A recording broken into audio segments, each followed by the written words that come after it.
Le fouet de cuir siffla dans l'air lourd de l'été andalou, claquant contre les cuisses nues de Noémie comme un verdict divin. Putain de lesbienne, rugit son père. Les veines saillantes sur son cou. Un géant déchu d'usine navale qui ne tolérait ni la faiblesse ni l'amour prohibé. À 16 ans, Noémie sentit ses os craquer sous les coups. Son cri étouffé par la poussière de la cour sévillane. Tandis que le monde se rétrécissait en un tunnel de douleur où l'amour pour sa première amante n'était plus qu'un fantôme accusateur. La nuit enveloppait Séville d'un manteau d'étoiles indifférentes. Mais dans la petite maison du quartier de Triana, l'enfer se déchaînait. Noémie, recroquevillée contre le mur de pierre craquelée, serrait ses genoux contre sa poitrine, ignorant la brûlure qui irradiait de ses jambes. Son père, Manuel, un colosse aux mains calleuses forgé par des décennies à souder des coques de navires dans le port, haletait au-dessus d'elle, le ceinturon encore pendu à sa main comme une épée de Damoclès. Tu déshonores ta mère, ta famille, tout ce que j'ai bâti pour toi. Sa voix, rauque d'alcool et de fureur, faisait trembler les volets vermoulus. Noémie n'avait que murmuré. Plus tôt ce soir-là, son secret à une amie d'enfance. Mais les murs de Triana ont des oreilles, et les langues andalouses sont plus acérées que les lames de Tolède. Elle avait 16 ans. Noémie. Une gamine aux yeux noisettes qui absorbait la lumière du Guadalquivir comme un secret bien gardé. Ses cheveux noirs, hérités de sa mère basque disparue trop tôt, cascadaient en boucles indisciplinées sur ses épaules maigres. À l'école, elle excellait en littérature, dévorant les vers de Lorca et les nouvelles de Guatisolo, trouvant dans les mots un refuge contre la rigidité patriarcale qui étouffait son quartier. Mais cet amour naissant pour Carmen, la fille aux rires comme des castagnettes, avait été son premier pas vers la liberté et son premier châtiment. Carmen, avec ses lèvres pulpeuses et ses danses flamenco volées dans les patios cachés, avait été la première à embrasser Noémie sous un olivier centenaire, lors d'une fête de quartier où les guitares pleuraient des saetas enflammés. Ce baiser, fugace comme un zéphyr du Sierra Nevada, avait allumé en elle un feu que ni les sermons du curé ni les regards suspicieux des voisines ne pouvaient éteindre. Pourtant, ce soir-là, le feu se mua en brasier destructeur. Manuel, averti par une voisine bigote qui avait surpris leur murmure, avait attendu le crépuscule pour frapper. Les coups pleuvaient. Méthodiques. Sur ses jambes, ses membres graciles qu'il avait portés jusqu'aux rives du fleuve pour cueillir des jasmins sauvages.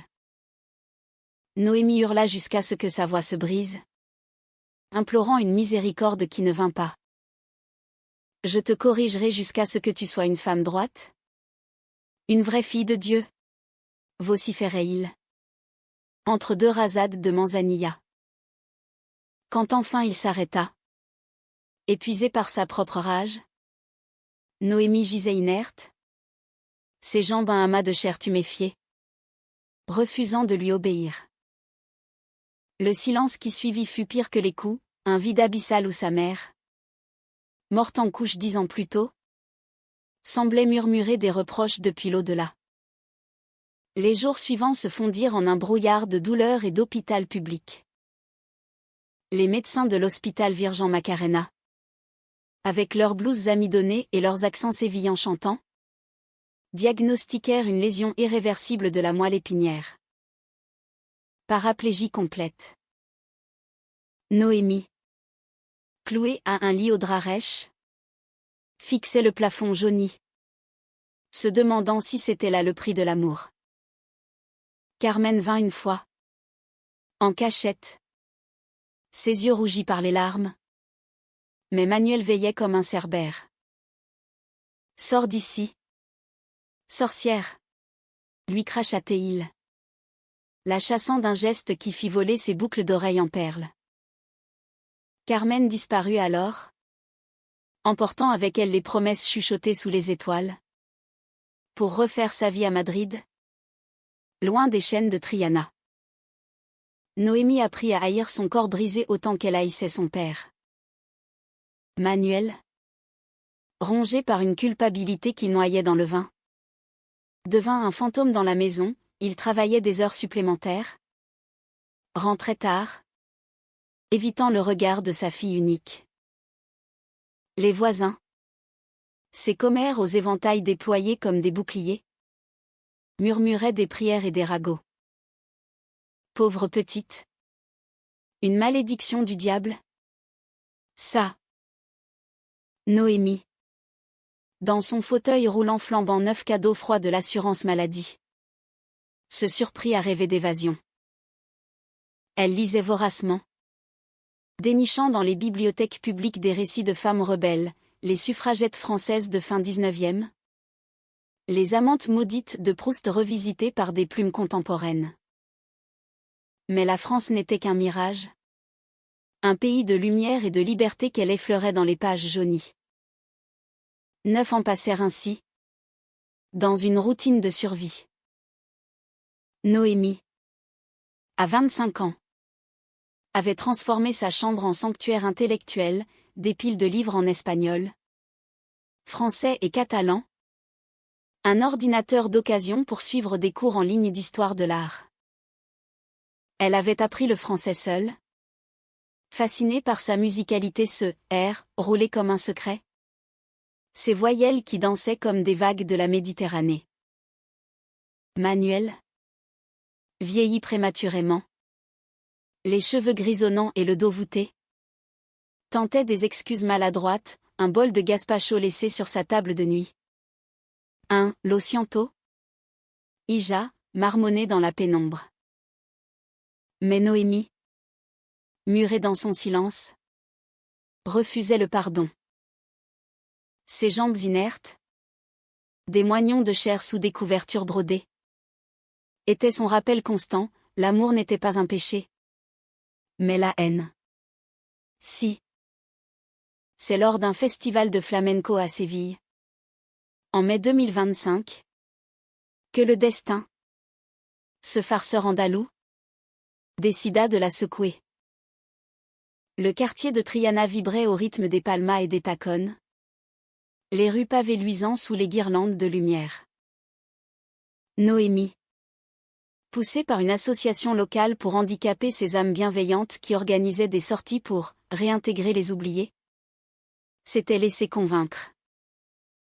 Son fauteuil glissait maladroitement sur les pavés irréguliers, mais l'air embaumait le jasmin et la friture d'empanada. Et pour la première fois depuis des années, elle se sentit vivante. La scène principale, dressée sur la plaza de España, accueillait des danseuses aux jupes volantes, leur corps sculpté par la passion exprimant ce que les mots ne pouvaient. Parmi elles, Emiliana. 28 ans. Originaire de Grenade, avec une crinière blonde comme les blés de la Vega et des yeux verts qui perçaient l'âme comme des dagues d'émeraude. Emiliana dansait le bulria avec une fureur contenue, ses pieds nus martelant le sol en un dialogue furieux avec la guitare. Noémie, installée au premier rang, fut capturée par cette vision, une femme qui incarnait la liberté qu'elle avait perdue. Quand Emiliana s'arrêta, essoufflée, ses lèvres ourlées d'un sourire victorieux, leurs regards se croisèrent. Un instant suspendu, où le monde flamenco s'effaça, ne laissant que 2 âmes en quête. Après le spectacle, Emiliana s'approcha, un verre de fino à la main, sa robe rouge collant à sa peau luisante de sueur. « Tu as l'air d'une muse oubliée ?» dit-elle en s'accroupissant pour être à hauteur de Noémie, son accent granadin chantant comme une saeta. Noémie rougit, bafouillant une réponse sur la beauté de sa danse. Elles parlèrent tard dans la nuit, assises sur un banc sous les arches mauresques. Emiliana raconta son enfance dans l'Alhambra, élevée par une mère danseuse et un père absent, artiste peintre. La danse, c'est ma rébellion, confia-t-elle. Contre les chaînes invisibles que les hommes posent sur nous. Noémie, pour la première fois, osa effleurer son secret, les coups, la paralysie, l'amour interdit qu'il avait brisé. Emiliana écouta sans juger. Sa main chaude sur celle de Noémie. Un geste simple qui ralluma une étincelle. Les semaines suivantes furent un tourbillon. Emiliana, libre comme l'air du Sierra Nevada, venait chercher Noémie pour des promenades le long du Guadalquivir. Elle parlait de tout, de Simone de Beauvoir, que Noémie lisait en français approximatif, et des poèmes de Federico Garcia Lorca, que Emiliana récitait avec une passion qui faisait frissonner l'eau du fleuve. Noémie, dans son fauteuil, se sentait portée par ses mots, comme si ses jambes avaient été remplacées par des ailes.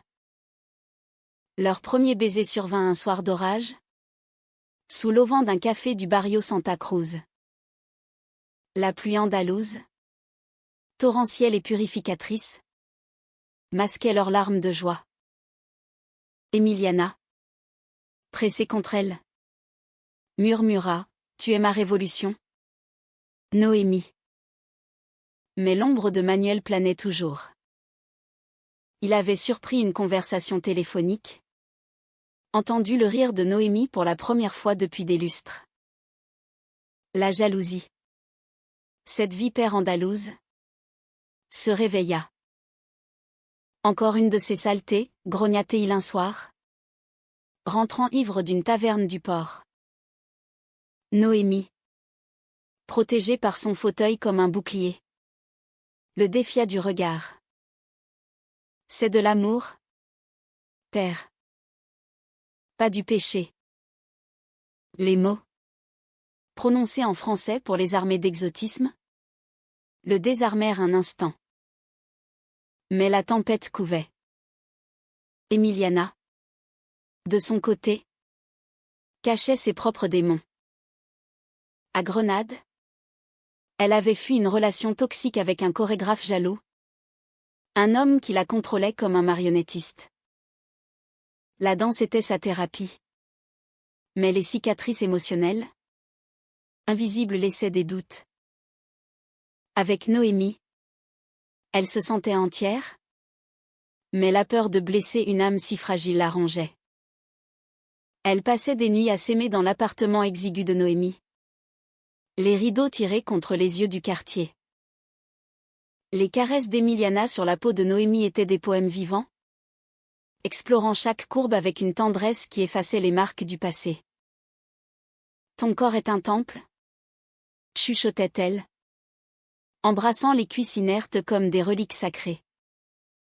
Pourtant, le conflit surgit comme un taureau en furie lors de la feria de avril. Séville explosait en un carnaval de couleurs et de cris. Les femmes en mantilles, les hommes en chapeau cordovan. Noémie et Emiliana s'y étaient aventurées, main dans la main, défiant les regards.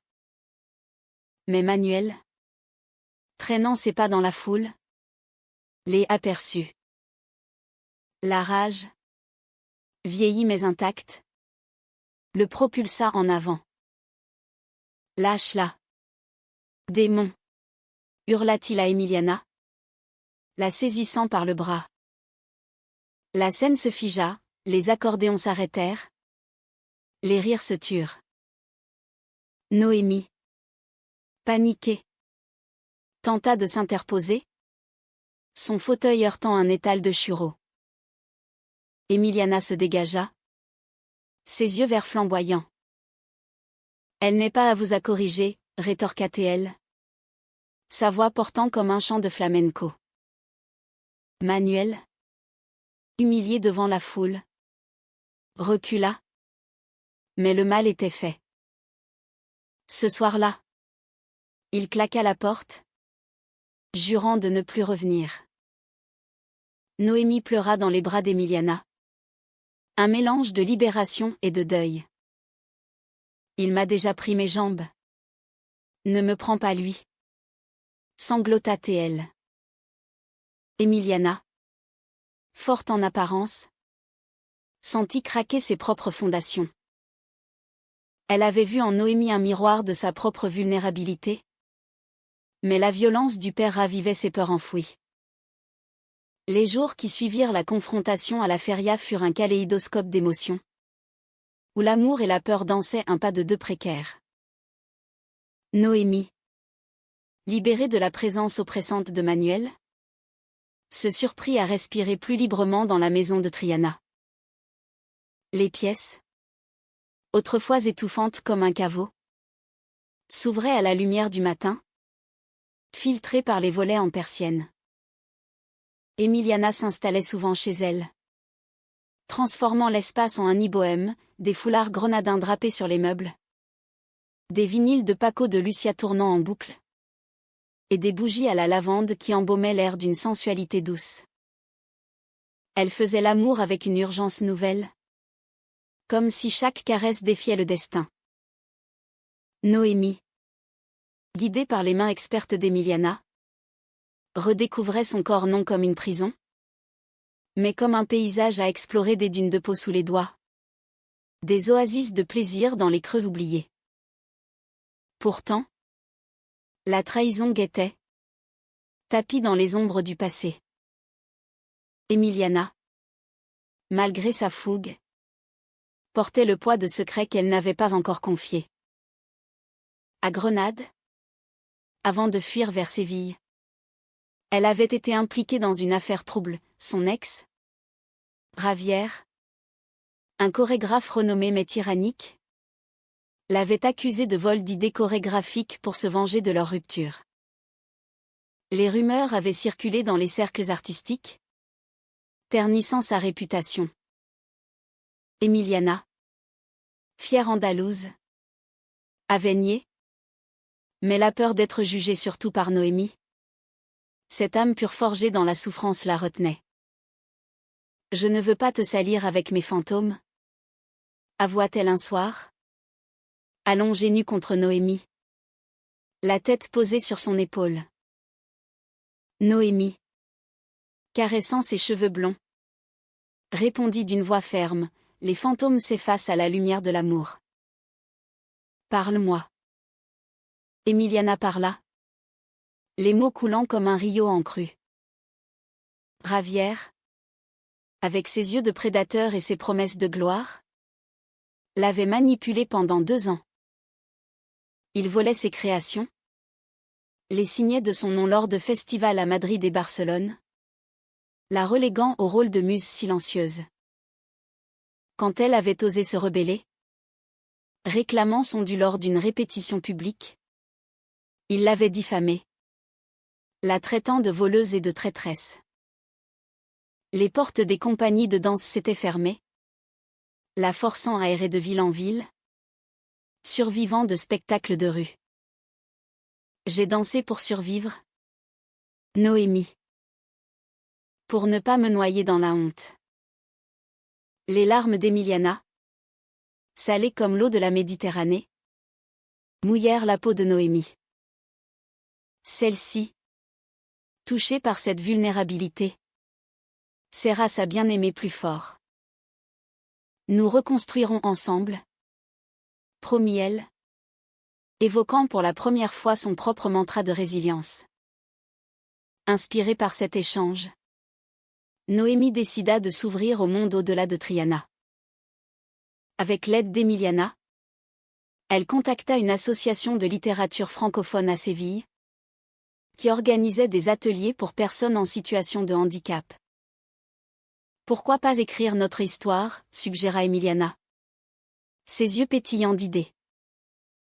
Noémie, hésitante, commença un journal en français, cette langue étrangère qui lui offrait une distance poétique face à son traumatisme. Les pages se remplirent de fragments, la fureur du père sous la lune sévillane, le baiser volé avec Carmen, la danse d'Emiliana comme un baume sur ses plaies. Dans les mots, je marche à nouveau, écrivit-elle un soir, alors qu'Emiliana dormait à ses côtés, son souffle régulier comme une marée apaisante. Leur idylle attira l'attention. Lors d'un atelier, une éditrice parisienne de passage, fascinée par le mélange d'espagnol et de français dans les écrits de Noémie, lui proposa une publication. Votre voix est unique, brute comme le flamenco, délicate comme un haïku. Noémie, stupéfaite, accepta. Emiliana, fière, organisa une petite fête dans un patio andalou, avec du sherry et des guitares. Mais au milieu des rires, un appel anonyme brisa l'euphorie. Ravière, l'ex d'Emiliana, avait entendu parler de son succès naissant à Séville. Il menaça de révéler des secrets pour saboter sa carrière. Emiliana, pâle comme un spectre, confia l'affaire à Noémie. Il veut me détruire à nouveau. Et par extension, nous. Le conflit s'intensifia lors d'un voyage improvisé à Grenade. Noémie, pour la première fois hors de Séville depuis son accident, insista pour affronter les démons d'Emiliana ensemble. Elles prirent le train à l'Andalou Express, ce ruban d'acier serpentant à travers les oliveraies de Jaén. Dans le wagon-restaurant, aux tables nappées de damas, elles se promenèrent en esprit dans l'Alhambra, Emiliana décrivant les jardins du Généralif comme un paradis perdu. Arrivée à Grenade, l'air embaumait le thé à la menthe et les épices du souk de El Alqueseria. Mais Ravière les attendait, tapis dans l'ombre d'un tableau où Emiliana avait jadis dansé. La confrontation eut lieu sous les arches nazaries de l'Alhambra, au crépuscule, quand les fontaines murmuraient des secrets arabes. Ravière, élégant dans son costume sombre, un cigare aux lèvres, surgit comme un djinn maléfique. Emiliana, ma muse volée, tu reviens quémander la gloire? Ricana-t-il, ignorant Noémie dans son fauteuil. Emiliana, tremblante mais résolue, le toisa. Je ne suis plus ta marionnette. Ravière. Mes danses sont miennes. Il rit, produisant un dossier de photos des clichés volés d'elle deux. Intime. Mêlé à des faux témoignages sur le passé délinquant d'Emiliana. Si tu persistes, je ruine tout. Ta petite infirme comprise. Noémie, le cœur battant, intervint d'une voix claire. En français d'abord cette barrière linguistique comme un bouclier. Puis, switchant à l'espagnol, elle lâcha, l'amour n'est pas une arme. Sonore. C'est une danse que vous ne saurez jamais mener. Ravière, déstabilisée, recula. Mais le poison était inoculé.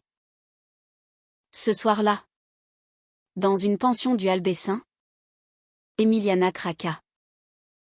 Je ne mérite pas ça. Noémie. Pas toi. Avec tes cicatrices. Peut-être devrions-nous arrêter avant que je te blesse. Les mots, prononcés dans l'obscurité percée par une lune gibbeuse, furent la première fissure dans leur union. De retour à Séville, la trahison se concrétisa subtilement. Emiliana, hantée par les menaces de Ravière, accepta un cachet pour une tournée à Madrid, une opportunité qui la séparerait de Noémie pendant un mois. C'est pour notre avenir, plaida-t-elle. Mais ses yeux verts trahissaient la peur. Noémie, sentant le gouffre s'ouvrir, feignit l'enthousiasme. Seule dans la maison, elle reprit son journal. Les mots se muant en cris, l'amour est-il une illusion? Comme les mirages du désert des Almeria? Manuel, revenu sporadiquement, Tenta une réconciliation maladroite? Apportant un fauteuil roulant électrique, un geste symbolique? Trop tardif. Je n'étais qu'un père perdu? Lija. Pardonne-moi. Noémie. Les larmes aux yeux. Murmura, le pardon guérit. Mais les jambes ne repoussent pas. Pendant l'absence d'Emiliana, Noémie plongea dans son écriture. Son manuscrit, inspiré par leur histoire, prit forme, une novella intitulée Jambes d'ombre, où une danseuse andalouse et une écrivaine paraplégique défiaient les chaînes du passé. Les chapitres pulsaient d'une sensualité française, évoquant les baisers de Colette ou les passions de Yourcenar. L'éditrice, ravie, programma une sortie pour l'automne. Mais les nouvelles de Madrid étaient alarmantes. Emiliana, sous pression, avait couché avec Ravière pour acheter son silence, un acte de désespoir? Une trahison charnelle pour protéger leur amour. Elle avoua par lettres. Les mots noircis de larmes, je me suis vendue pour te sauver. Pardonne-moi. Mon amour. C'était un poison. Pas un choix. Noémie, dévastée, sentit le monde s'effondrer comme un azuléjo fêlé. La trahison n'était pas seulement physique, c'était une brèche dans la confiance qu'elles avaient bâtie. Pierre par pierre, sur les ruines de leur vie. Elle brûla la lettre dans le patio, les flammes léchant le papier comme les coups de son père jadis. Pourtant, au fond d'elle, une voix, celle de la résilience forgée dans la douleur, murmurait, l'amour vrai reconstruit. Même des cendres. Le retour d'Emiliana à Séville fut un orage sans éclair? Une pluie fine qui imprégnait l'âme sans la laver. Elle descendit du train à la gare de Santa Justa, sa valise usée à la main, les traits tirés par l'insomnie et la culpabilité. Noémie l'attendait non pas sur le quai, mais dans un café adjacent, son nouveau fauteuil électrique ronronnant comme un chat méfiant. Quand leurs yeux se rencontrèrent à travers la vitre embuée, le temps s'étira en un fil tendu, prêt à rompre. Emiliana s'approcha, s'agenouillant pour être à hauteur, ses lèvres tremblantes. Noémie. Mais les mots s'étranglèrent, et ce fut un silence éloquent qui parla pour elle, un silence andalou, chargé de guitare et de regrets. Noémie, les mains crispées sur les accoudoirs, la fixa avec une intensité qui rappelait les regards des saintes martyrisées dans les églises baroques de Séville. Tu m'as trahi. Emiliana. Pas avec ton corps, mais avec ta peur. Tu as laissé Ravière gagner? En nous séparant. Les mots, prononçant en français pour les dépouiller de leur venin espagnol, coupèrent comme une lame. Emiliana pleura, ses larmes traçant des rivières sur ses joues bronzées. Je pensais te protéger. Il avait des preuves? Des mensonges qui auraient détruit ta publication? Notre vie. C'était une nuit de poison? Noémie. Une seule? Et je me hais pour ça. Elle tendit la main. Mais Noémie recula, le fauteuil vrombissant en protestation. Les jours suivants furent une danse hésitante, un flamenco brisé où les pas se cherchaient sans se trouver. Emiliana s'installa dans un petit appartement du Macarena, un quartier bohème aux murs couverts de graffitis poétiques, pour laisser à Noémie l'espace de guérir. Elle dansait seule dans les studios vides, ses mouvements plus rageurs que jamais, canalisant la douleur en pirouettes qui fouettait l'air. Noémie, de son côté, se réfugia dans l'écriture, transformant la trahison en carburant pour Jambes d'ombre. Le manuscrit s'épaissit de chapitres où l'héroïne, une paraplégique nommée Luz, affrontait la perfidie de sa muse, Une danseuse nommée Alba. Les critiques internes de l'éditrice louaient la profondeur émotionnelle. Un mélange poignant de réalisme magique espagnol et de lyrisme français. Pourtant, le vide était palpable. Noémie errait en fauteuil le long des berges du Guadalquivir, observant les pêcheurs aux lignes tendues comme ses nerfs. Elle repensait à son père, à cette violence qui avait forgé sa carapace. Manuel, sentant la tourmente, revint plus souvent, apportant non plus des cadeaux muets, mais des conversations hésitantes autour d'une table dressée de tapas. J'étais un monstre. Ija, avoua-t-il un soir, les yeux baissés sur son verre de Tinto de Verano. Ta mère, qu'elle repose en paix, m'avait prévenu, l'amour n'a pas de genre, seulement une âme.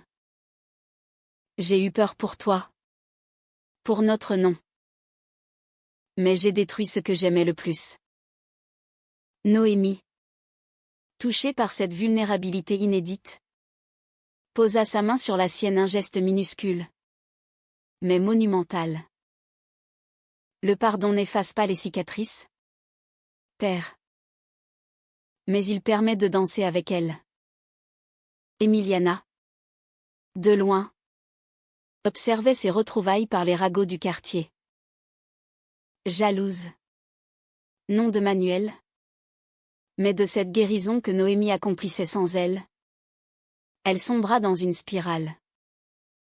Ravière, sentant sa faiblesse, la harcelait de messages, des promesses de rédemption professionnelle si elle revenait à Madrid. Tu es faite pour les grandes scènes?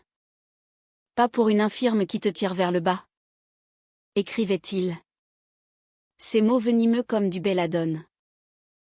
Emiliana résista d'abord, mais la solitude la rongeait.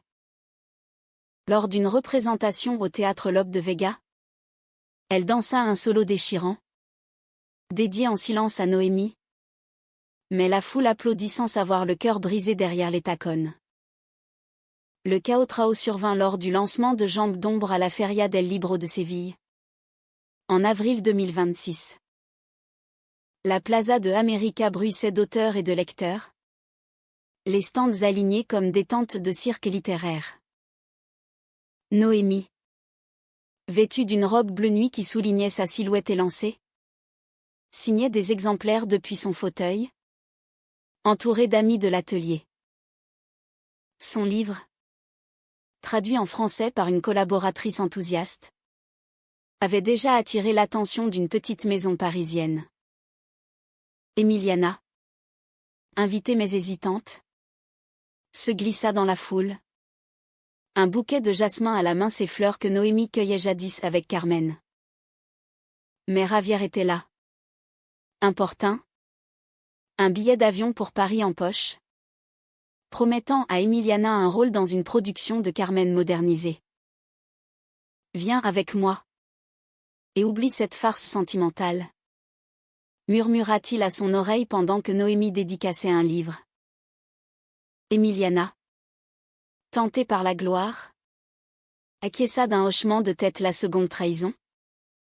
Plus profonde, car elle visait l'âme même de leur amour. Elle s'approcha de Noémie, feignant la joie.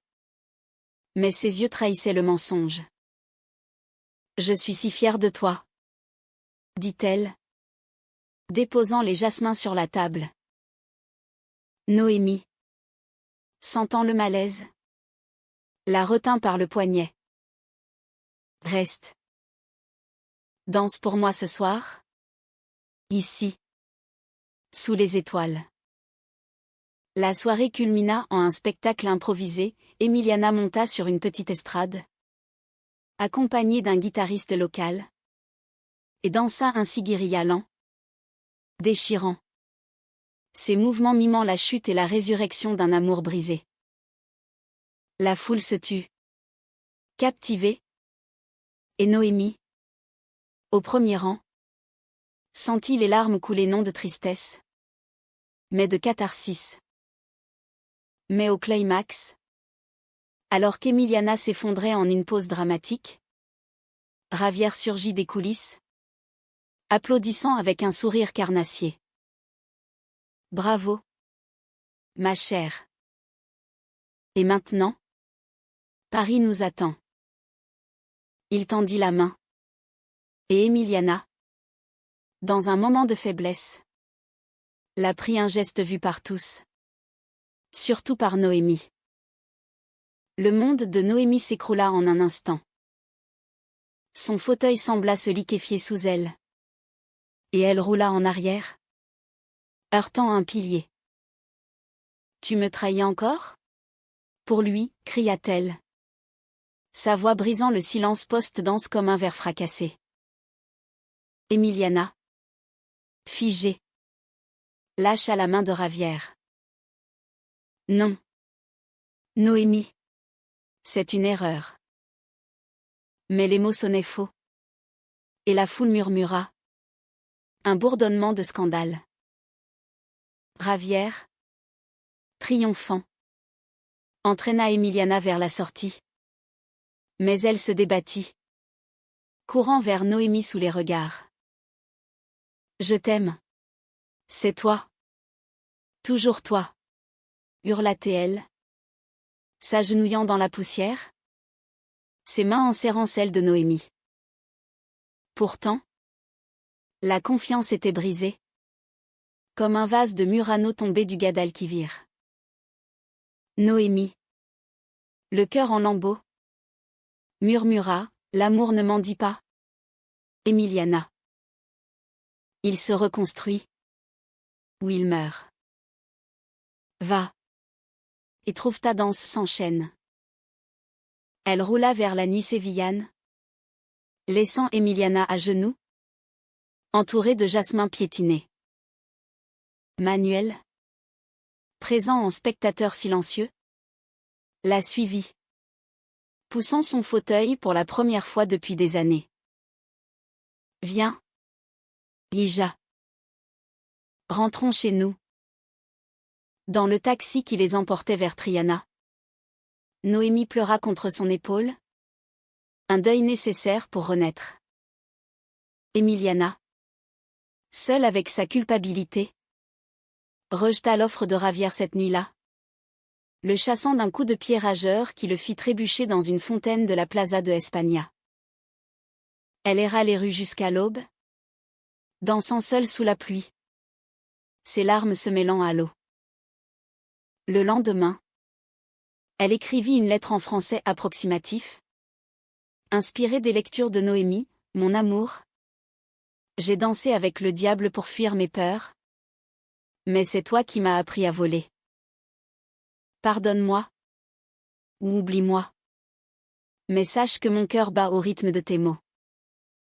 Les mois suivants furent une saison de renaissance. Lente et douloureuse comme l'hiver andalou qui rarement gèle mais toujours pince l'âme. Noémie, soutenue par Manuel, ce père repentant qui apprenait à être un pilier plutôt qu'un bourreau, plongea dans la promotion de Jambes d'ombre. Le livre devint un petit phénomène dans les cercles littéraires hispano-français, des critiques dans El Peluesa, voix hybride. Un pont entre la passion sévillane et l'élégance parisienne. Tandis qu'à Paris, le monde des livres le saluait comme un cri humaniste contre l'intolérance. Tissé de sensualité lesbienne assumée. Noémie effectua une tournée modeste, des lectures à la librairie Gigamèche de Barcelone. Un atelier à Grenade où elle croisa des danseurs anonymes qui ignoraient son lien avec Emiliana. Manuel, transformé par le remords, devint son gardien. Il rénova la maison de Triana, rampe d'accès lisse comme de la soie. Un atelier d'écriture baigné de lumière. J'ai perdu 10 ans à te haïr. Lija. Laisse-moi en regagner quelques-uns en t'aimant, dit-il un jour, aidant Noémie à planter des jasmins dans le patio. Ces moments, simples, tricotaient un pardon fragile. Noémie, en retour, lui raconta des bribes de son amour pour Emiliana. Sans amertume. C'était une flamme. Père. Elle m'a brûlé. Mais aussi éclairé. Manuel. Écoutant en silence. Hochait la tête. Ses yeux humides rappelant le Guadalquivir en crue. Emiliana. Quant à elle. Errait comme une âme en peine. Rejetant Paris. Elle fonda une troupe itinérante. Alma Rota. Dansant des pièces sur la résilience féminine dans les villages oubliés d'Andalousie. Ses solos. Inspirés par Noémie. Mêlaient flamenco et contemporain. Avec des chorégraphies où des danseuses en fauteuil exploraient l'espace autrement. La rumeur de son talent revint à Séville. Mais elle évitait Triana. Hantée par la lettre non répondue. Une nuit. Lors d'une représentation à Cordoue.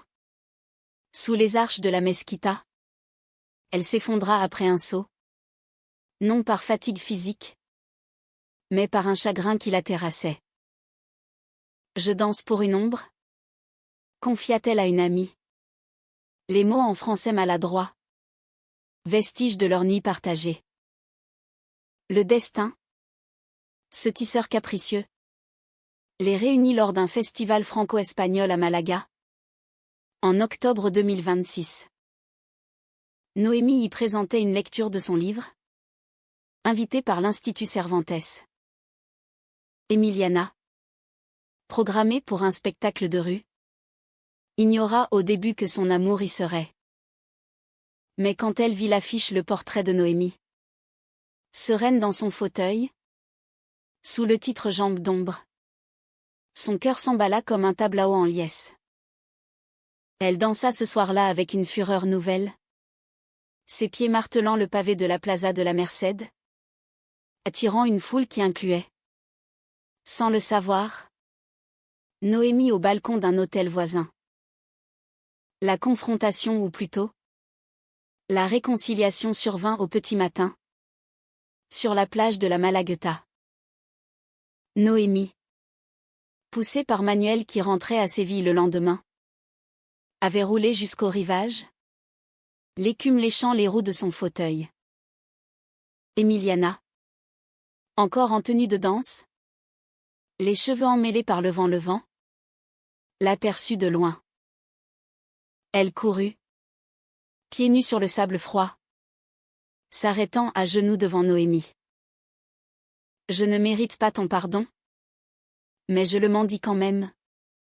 Murmura-t-elle. La voix brisée par le ressac. Noémie. Les yeux fixés sur l'horizon où le soleil naissant peignait la mer en or. Répondit doucement, le pardon n'est pas un mendiat. Emiliana. C'est un choix. Et j'ai choisi de te laisser entrer à nouveau. Si tu danses avec mes ombres. Elles parlèrent des heures. Assises face à la mer infinie. Emiliana confessa tout, la nuit avec Javier comme un cauchemar effaçable. Sa troupe comme un hommage à la force de Noémie. Ses nuits solitaires à réciter du Baudelaire en français pour se souvenir. Noémie. À son tour. Avoua la douleur. Mais aussi la croissance comment la trahison avait affûté sa plume. Transformé son handicap en super pouvoir narratif. Tu m'as appris que l'amour n'est pas possession. Mais liberté partagée. Dit-elle. Prenant la main d'Emiliana. Leurs doigts s'entrelacèrent. Un geste simple qui scella un nouveau chapitre. Manuel. Apprenant la nouvelle par un appel laconique de Noémie. Surprit tout le monde en invitant Emiliana à dîner à Triana. La table. Dressée de paella et de vino de Jerez. Fut un chant de mine émotionnel. Il la toisa d'abord. Ses yeux de marin jaugeant un nouveau navire. Tu as blessé ma fille. Gronda Théil. Emiliana. Tête baissée. Répondit, et je m'en repens chaque jour.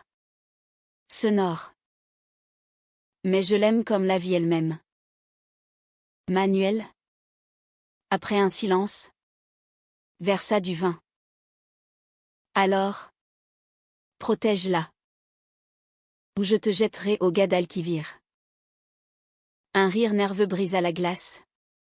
Et la soirée se mua en veillée andalouse, avec des anecdotes et des toasts à la résilience. Leur amour renaquit. Plus mature, tissé de fils français et espagnols. Noémie et Emiliana collaborèrent sur un projet, une performance artistique où littérature et danse fusionnaient, présentée à Paris lors du Salon du Livre. Noémie lisait des extraits de Jambes d'ombre depuis un podium adapté, tandis qu'Emiliana dansait en écho, son corps interprétant les mots en mouvements fluides. La scène, témoin indifférent, scintillait sous les ponts. Et pour la première fois, Noémie se sentit marcher non physiquement, mais spirituellement, portée par l'amour reconstruit. Des années plus tard, en 2030, Noémie publia un second roman, Danse d'ombre, dédié à Emiliana et à Manuel. Ils vivaient ensemble à Triana, la maison fleurie de jasmin, avec un atelier où des jeunes LGBT écrivaient leurs histoires. Manuel, retraité paisible, taillait des sculptures de bois des femmes en fauteuil, dansant avec le vent. Emiliana dirigeait sa troupe, intégrant Noémie comme chorégraphe verbale.